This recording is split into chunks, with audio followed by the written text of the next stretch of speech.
with the news in the last 48 hours involving the Skripal event, which I frankly regard as just one more false flag in the bullying and battering of Russia. Victoria Skripal, the cousin of Yulia, one of the two allegedly poisoned by a nerve agent, but apparently recovering beautifully. In fact, I might even ask, before we go to you, Stephen, I might even ask our tech team just to play us a few seconds of the phone call between the cousin, Victoria, in Moscow and her and Yulia in Salisbury Hospital, so you get the feeling for the tone of this conversation. Let's have a listen right now. Я слышу. Это Юль Скрипаль. Ой, Юлька, ты, господи, я слышать по голосу, что это ты, я понять не могу. Тебе дали телефон, да?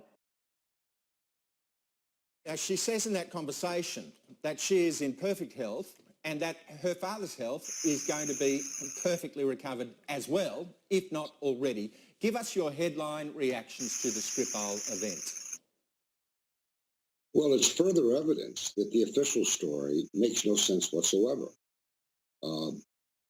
I can't imagine what motive, and bear in mind, Ross, they say Putin personally directed this attack. I can't think of a single motive Putin would have, not at this moment in history and politics with the World Cup and all the rest.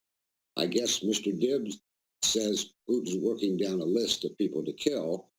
There's no evidence of that. There's a lot of former spies from the Soviet Union and Russia living in London and Washington, going on TV. They're still alive. But even if Mr. Gibbs was right, why now? The timing doesn't make sense. So you got no motive.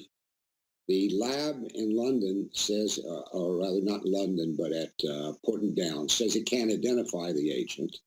That's a variation on the official story. It was said to be an exceedingly lethal nerve agent. If so, the Skripals, the father and the daughter, should be dead, not talking on the telephone.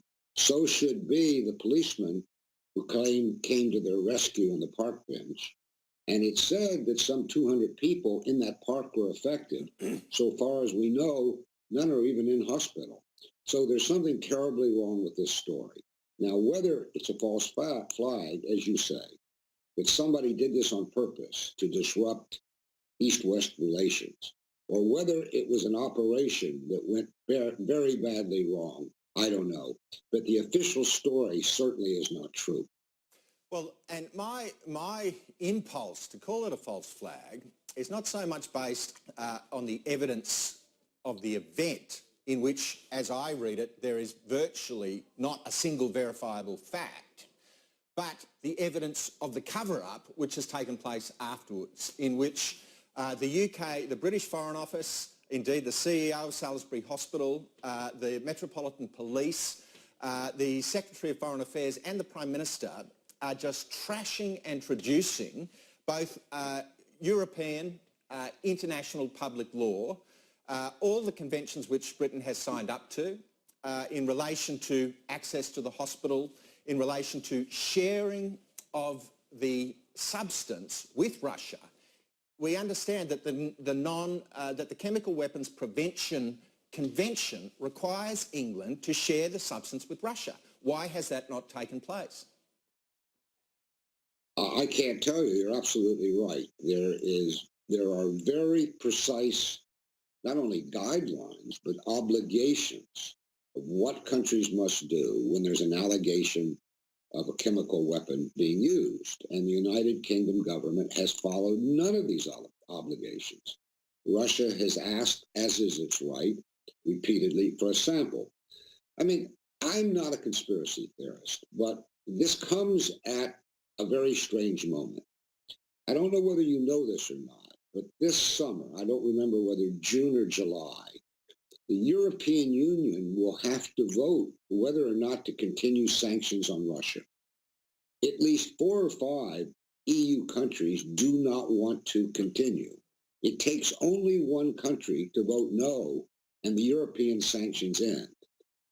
It appeared that might be the case, but no longer in the light of this Skripal affair.